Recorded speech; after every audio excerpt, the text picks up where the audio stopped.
너희의 하나님 여호와께서 천하 만민을 위하여 배정하신 것을 보고 미혹하여 그것에 경배하며 섬기지 말라. 아멘. 자, 오늘은 웨스터민스터 소요리 문답 51문, 52문 함께 하겠습니다. 오늘은 특별히 교재를 굳이 보지 않으셔도 됩니다. 지난주에 51, 52까지 다 이 통폐합된 교재였기 때문에 오늘은 교재 표셔도 좋고 그렇게 또 안 펴셔도 좋고. 자, 51문 한번 읽어보겠습니다. 시작. 무엇이 제2계명에서 금지됩니까? 답입니다. 한번 읽어봅니다. 시작.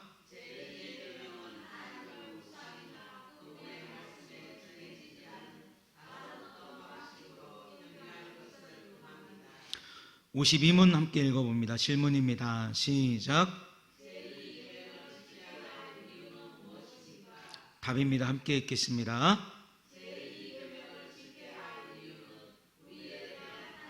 주권과 우리에 대한 하나님의 소유권과 자신만 예배하기를 바라시는 하나님의 열망이 있습니다.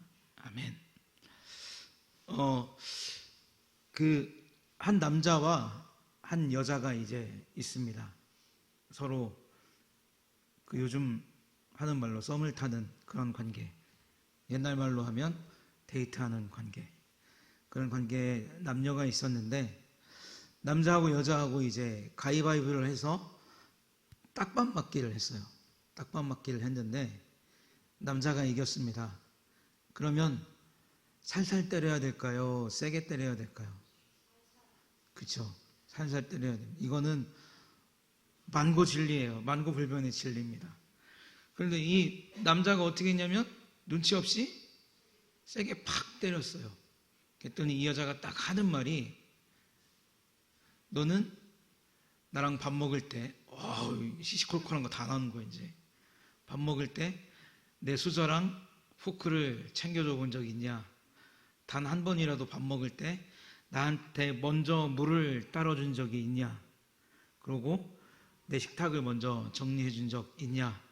그리고 비가 올 때 같이 우산을 쓰면 내 어깨보다 네 어깨가 더 많이 젖어 있던 날이 있었냐? 이렇게 팔을 떨면서 묻더라고요.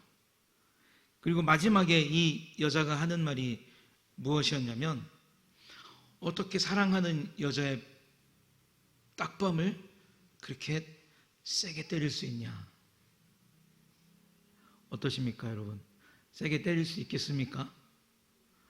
세게 때리면 어떻겠어요? 기분이 좋겠습니까? 행복하실까요? 오늘 집에 가서 한 번씩 때려보세요. 어떤 결과가 나올지. 제가 이 이야기를 왜 드렸냐면, 예배의 기본은 하나님을 사랑하는 마음으로 예배를 드려야 된다는 겁니다. 우리가 십계명을 출발하면서 하나님께서 우리에게 십계명을 주신 이유가 무엇이라고요? 우리를 사랑하기 때문에 십계명을 주셨다는 겁니다.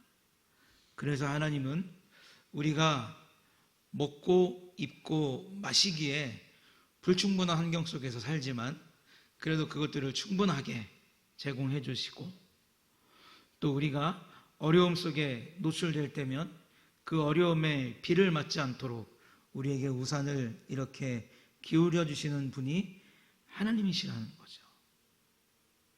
그러니까 하나님께서 우리에게 계명을 주신 것은 단순히 이것을 지키지 않으면 너희에게 벌을 줄 것이다 라고 하는 그런 차원에서 계명을 주신 것이 아니라, 우리를 사랑하시고 우리를 애틋하게 여기시는 그 마음 때문에 우리에게 계명을 주셨다라고 하는 결론을 십계명을 출발하면서 우리가 함께 말씀으로 나누었습니다. 한번 우리 스스로에게 질문해 봤으면 좋겠습니다. 하나님께서 저와 여러분들에게 주시는 사랑을 풍족하게 누리고 사십니까?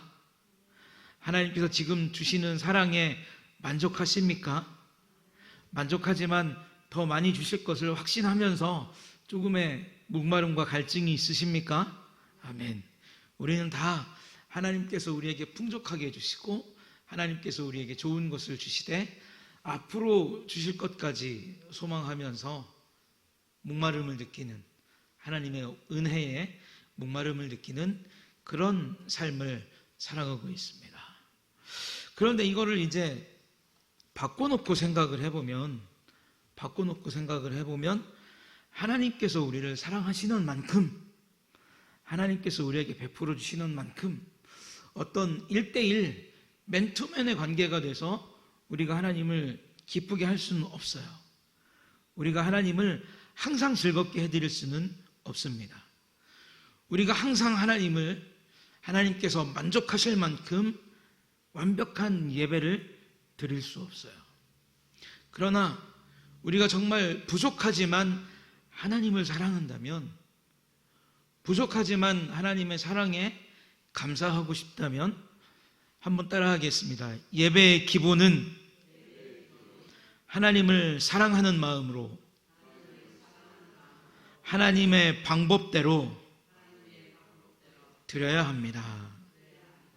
그러니까 이 예배라는 개념을 우리가 이제 좁게 생각하면, 우리가 예배는 하나님의 방법대로 하나님을 사랑하는 마음을 가지고 예배해야 됩니다, 이렇게 말씀을 드렸는데, 예배라는 것을 좁게 생각하면 우리가 모이는 새벽기도회, 수요 예배, 금요기도회, 주일 오전 예배, 주일 오후 예배, 그리고 우리 아이들이 드리고 있는 또 새소식반 예배, 이렇게 좁은 의미로 우리가 정말 모여서 하나님 앞에 드리는 예배를 정의할 수가 있겠고, 또 한 가지는 무엇입니까?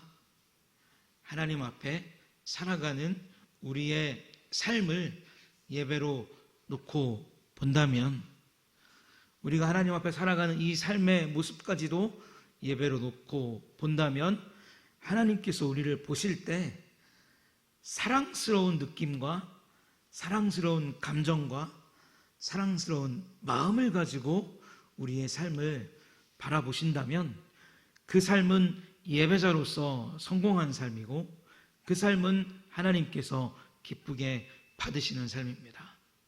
사랑하는 성도 여러분, 하나님께서 우리를 사랑하시는 그 사랑을 깨달으셨다면, 우리도 하나님 앞에 정말 하나님을 사랑하는 마음을 가지고 하나님의 방법대로 예배하시는 저와 여러분들이 되시기를 예수님의 이름으로 축복합니다.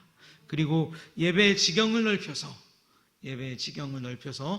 우리의 삶까지도 하나님께서 사랑스러운 모습으로 바라보실 수 있는 그러한 삶을 살아가시기를 예수님의 이름으로 축복합니다.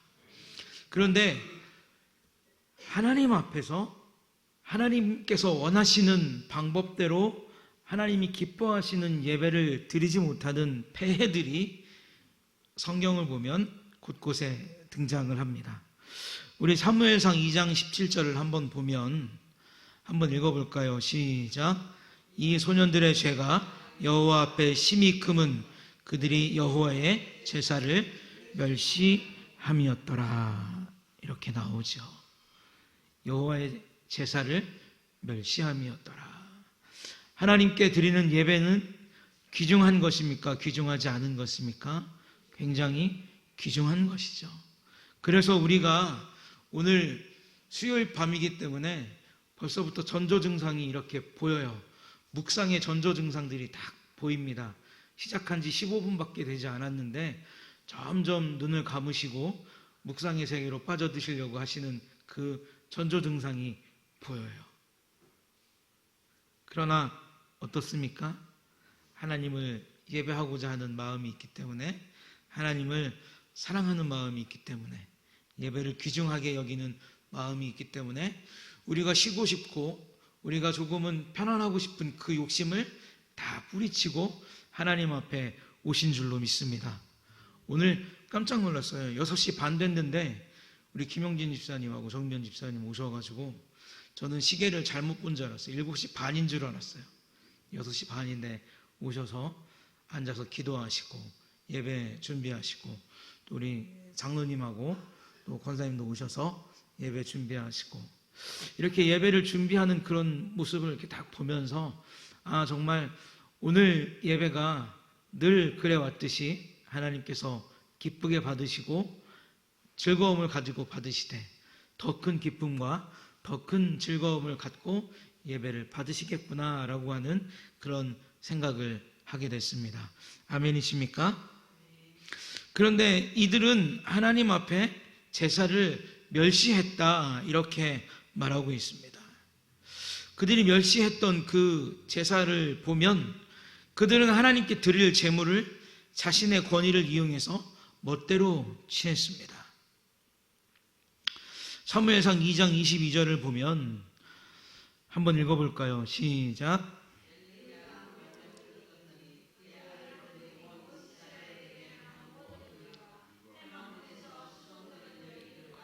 동침하였음을 듣고, 자, 이렇게 됐습니다. 이게 홈리와 비느하스의 이야기죠.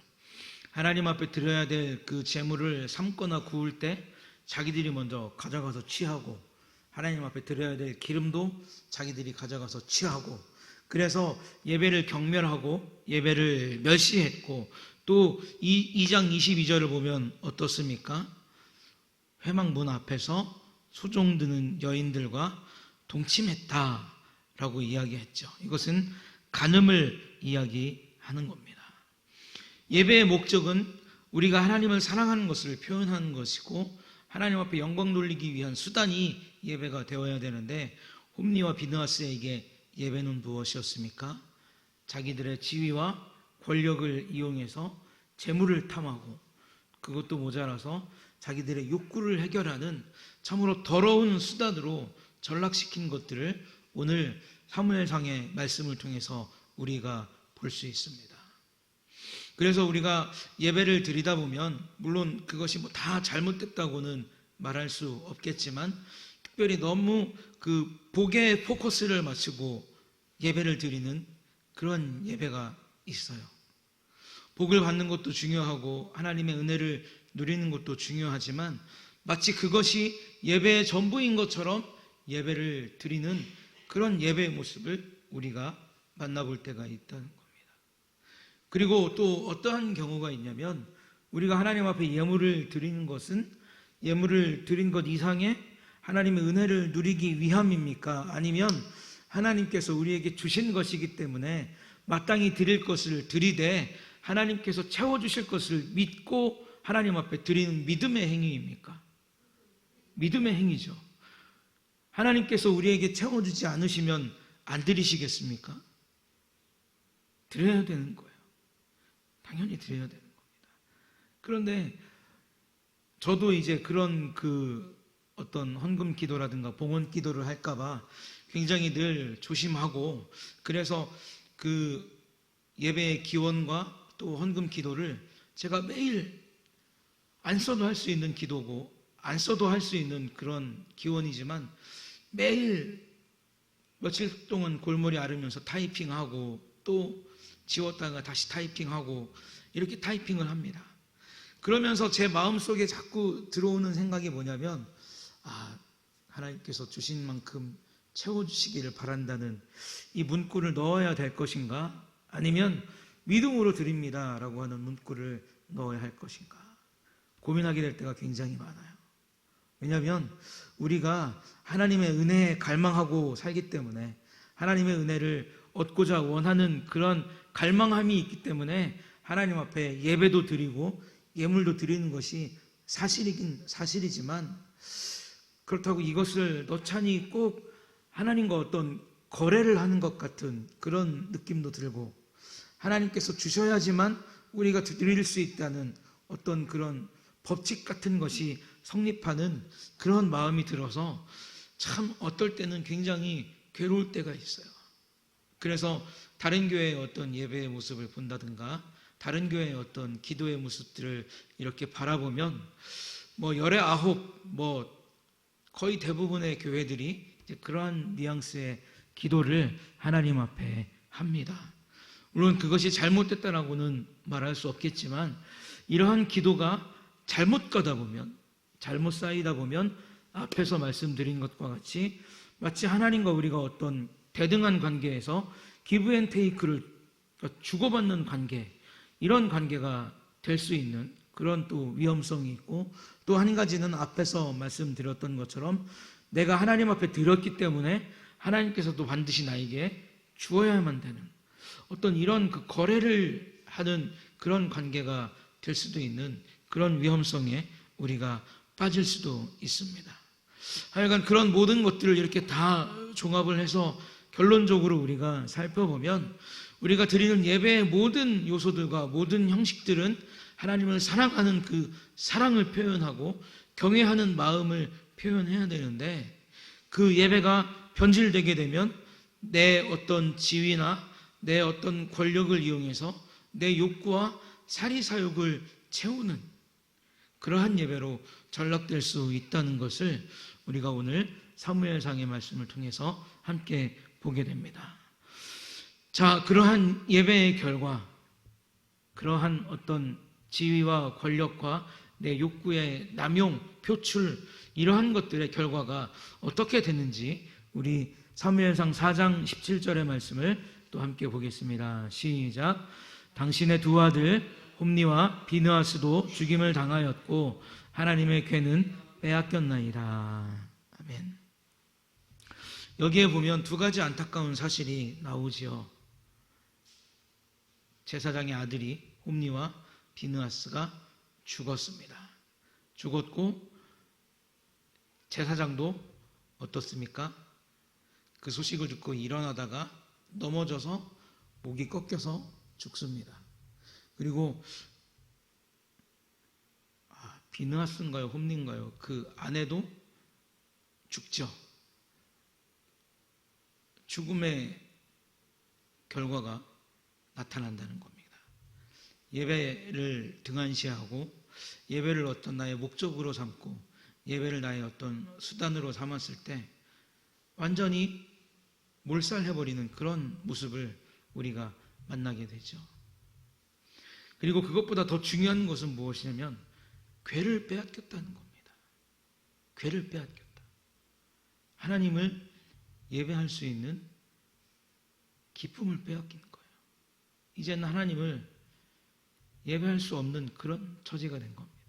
하나님의 영광과 하나님의 임재가 그들의 눈앞에서 사라져버리는 가슴 아픈 현실을 이들이 맞이하게 됐다는 겁니다. 앞에서도 말씀드린 것과 같이 오늘날 우리의 예배는 경건함과 진실함과 신실함이 실종된 그런 모습을 많이 발견할 수 있다는 것이죠.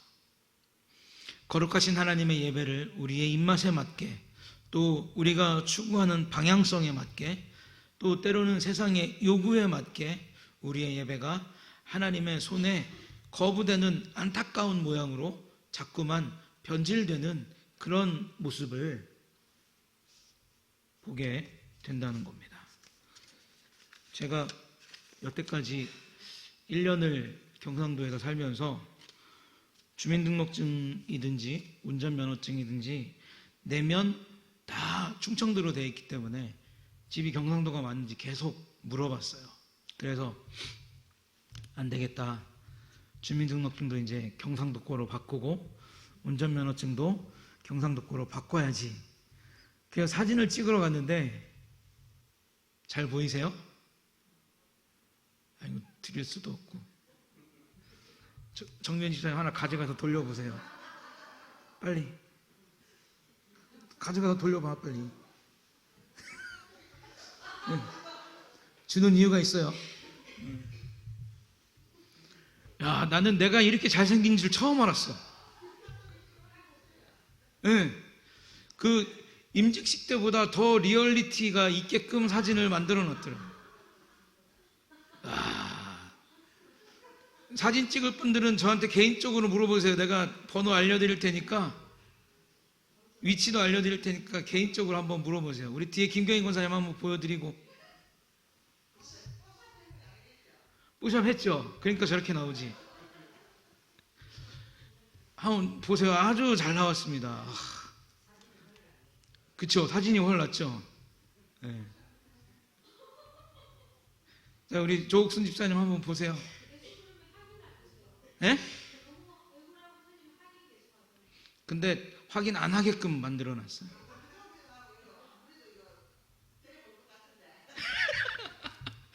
그거 갖고 여권도 만들었는데 내일 만들어야 되는데 출국 못 하는 거 아니야? 예?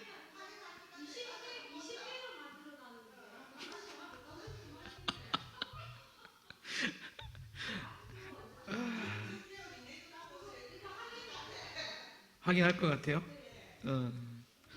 자, 제가 이 말씀을 제 사진을 왜 드리냐면, 원하시는 분은 휴대폰에 끼워 드셔도 됩니다. 이 말씀을 왜 드리냐면, 우리는 예배를 통해서 우리의 잘못된 모습을 봐야 돼요. 예배를 통해서 하나님의 임재를 경험하고, 예배를 통해서 내가 무엇을 잘했고 무엇을 잘못했는가를 말씀에 비추어서 객관적인 내 모습을 봐야 됩니다. 그런데 예배가 변형되고 우리의 입맛에 맞고 우리가 즐거운 예배를 드리다 보면 어떻게 되는 거예요? 이 얼굴을 보는 게 아니라 그런 얼굴을 보는 거예요. 변형된 얼굴을 보는 거예요. 사진을 보니까 좋지요. 이 정도 사진이면 어디 가서 20대라고 해도 진짜 믿겠다라는 생각이 그 사진을 처음 볼 때 들더라고요. 저희 아내도 같이 찍었는데 저희 아내는 약간 리얼리티가 있게 나왔어요. 근데 저는 사진 인화하시는 분이 심하게 사랑하신 바람에 아주 젊게 나왔어요. 한 20년은 젊게 나온 것 같아요. 그러면 그것을 보는 저는 흡족하고 즐겁겠지만 다른 사람들이 보면 어떻습니까? 네, 조사한다는 거죠. 이게 얘가 맞나? 다시 한번 들여다본다는 거예요.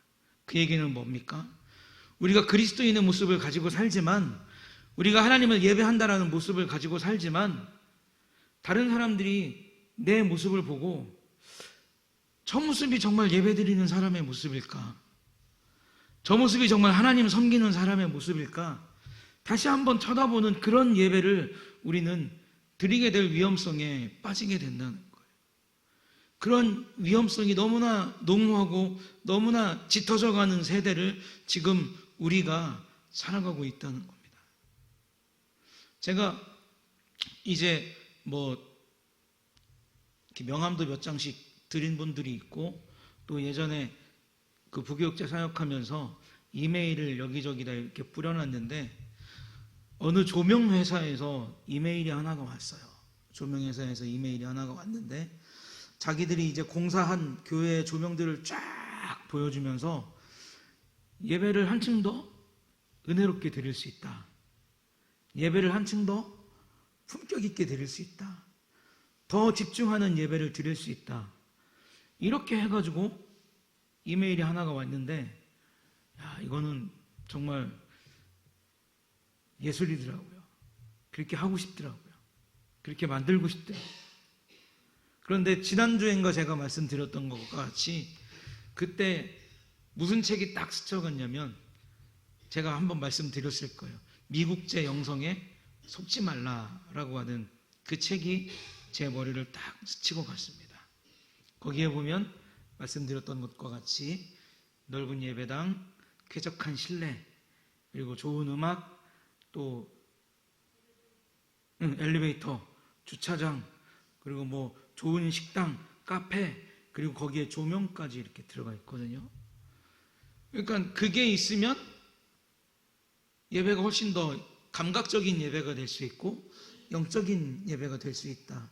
이런 것을 추구했던 것이 이제 미국의 교회고, 그래서 실제적으로 그런 요소들을 가지고 부흥한 교회들도 있어요. 그런 것들이 이제 어떤 하나의 교회 부흥의 전략적인 마케팅 요소로 들어가는 그런 부분들도 또 긍정적인 요소들을 찾아보면 있습니다. 어느 정도는 갖춰놓은 것이 좋고 어느 정도는 그래도 편리성이 있는 게 좋다라고 하는 그런 그 교회 개척학에 대한 그 책들에 보면 그런 이야기가 나오는데, 이것은 보면 조명, 음향, 환경, 시설, 거긴 뭐가 없는 거예요? 하나님의 영광이 없는 거예요. 하나님의 임재가 없는 거예요. 아무리 조명을 잘 해놓고, 아무리 시설을 잘 해놓고, 아무리 사람들이 많이 모이고 좋은 환경 속에 예배를 드린다고 해도 그 환경에 취해서 드린 예배를 과연 하나님이 기쁘게 받으실까? 그 환경이 인위적으로 만들어 놓은 어떤 그 감각적인 예배를 하나님께서 영적인 예배라고 사랑하실까라고 하는 퀘스천 마크는 아무도 던지지 않는 그런 시대적인 상황을 우리가 마주했다는 겁니다.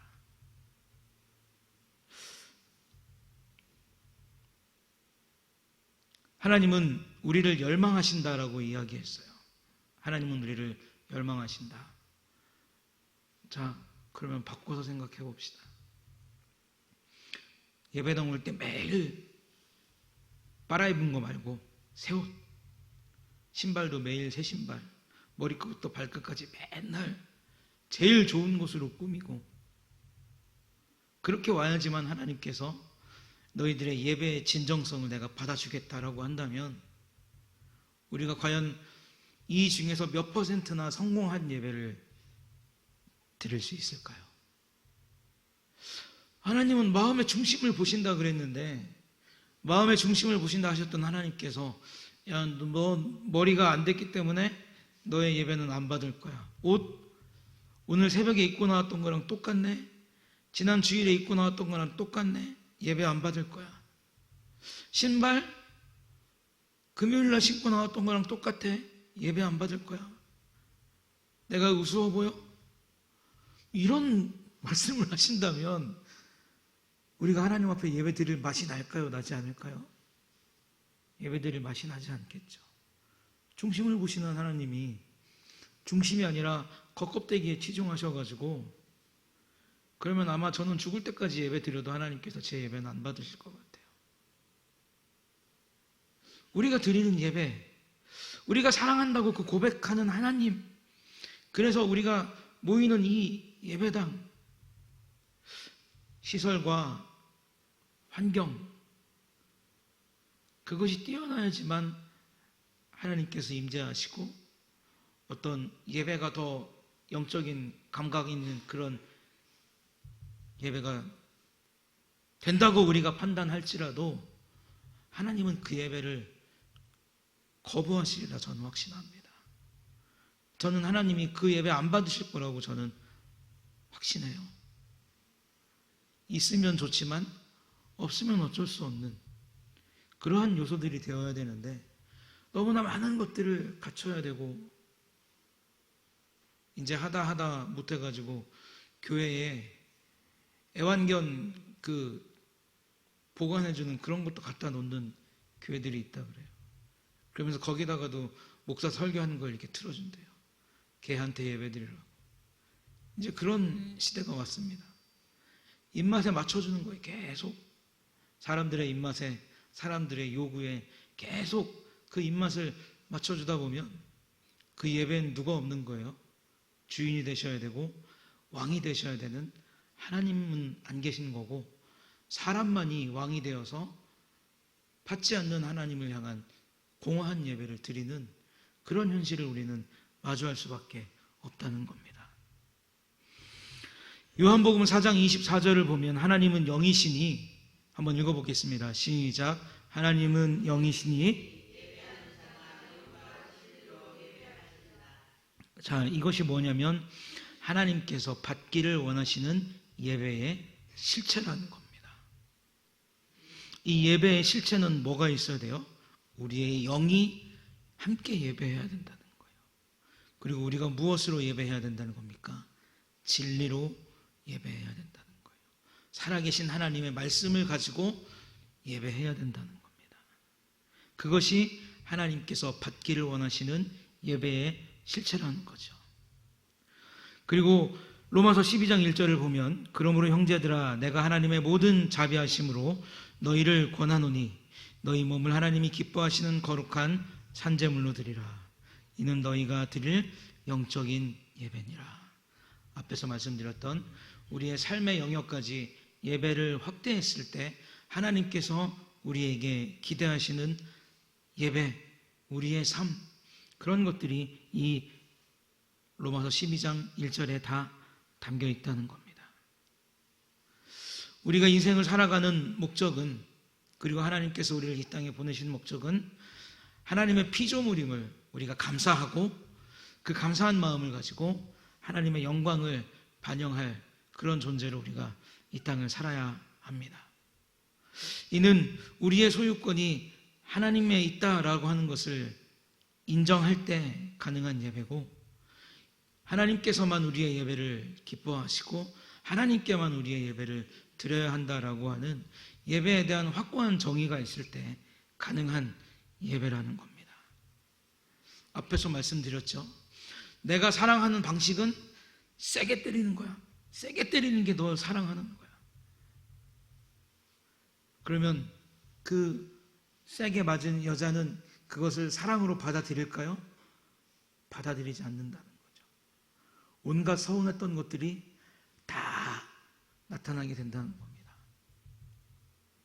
나는 정작 신나서 하나님을 예배한다고 예배했는데, 나는 정작 신나서 하나님 앞에 나온다고 나왔는데, 하나님은 너 왜 나 이렇게 세게 때리니 하는 여자와 같이 크게 화를 내시는 거죠. 그러면서 홈리와 비느하스가 비극적인 결말을 내렸던 것처럼, 네가 드린 예배가 이랬어. 나는 너를 보호해 주느라고 온갖 힘을 다 썼지만 너는 나를 예배하는데 편리한 것만 찾고 예배는 드리지 않았고, 나는 항상 너의 예배를 받기 위해서 인지하고 있었지만 너의 마음과 너의 생각은 정리되지 않은 채 늘 내 앞에 왔었고, 이런 하나님의 질타가 쏟아지게 된다는 거죠. 내가 하나님을 사랑하는 방식 정말 좋죠. 다 개개인마다 다를 수 있습니다. 조금씩 차이는 있을 수 있어요. 그러나 그 중에 가장 핵심적이고 공통적인 것은 무엇이다? 하나님께서 인정하시고 받으실 만한 예배의 요소를 갖추고 우리가 하나님을 예배하는 것이 되어야 된다는 겁니다. 그래서 우리는 소율이 문답 첫 질문을 함께 공부하면서 사람의 제일 되는 목적은 영원토록 하나님을 영화롭게 하는 것이고 기뻐하는 것임을 함께 공부했죠. 이제 예배는 다분히 이렇게 모여서 하나님의 정하신 뜻에 따라 드리는 것과 우리의 삶의 모든 영역까지 확대되어야 할 것을 우리는 오늘 말씀을 통해서 알게 되었습니다. 정말 지금까지 내가 진정으로 하나님을 예배했다면 하나님 앞에 감사할 것이고, 또 조금은 돌아봐야 되고 조금은 수정해야 될 것이 있다면 우리 예배를 하나님께서 기뻐 받으실 만한 예배로 바꾸어가는 삶의 연습을 우리가 하나님 앞에서 충실히 감당해야 할 줄로 믿습니다. 원하기는 하나님께서 우리를 사랑하시는 것 같이 우리도 하나님을 사랑하면서 그 하나님께서 원하시는 예배를 드리시기 위해서 날마다 하나님 앞에 기도하시는 저와 여러분들이 다 되시기를 예수님의 이름으로 축복합니다. 기도하겠습니다. 하나님, 우리가 하나님의 사랑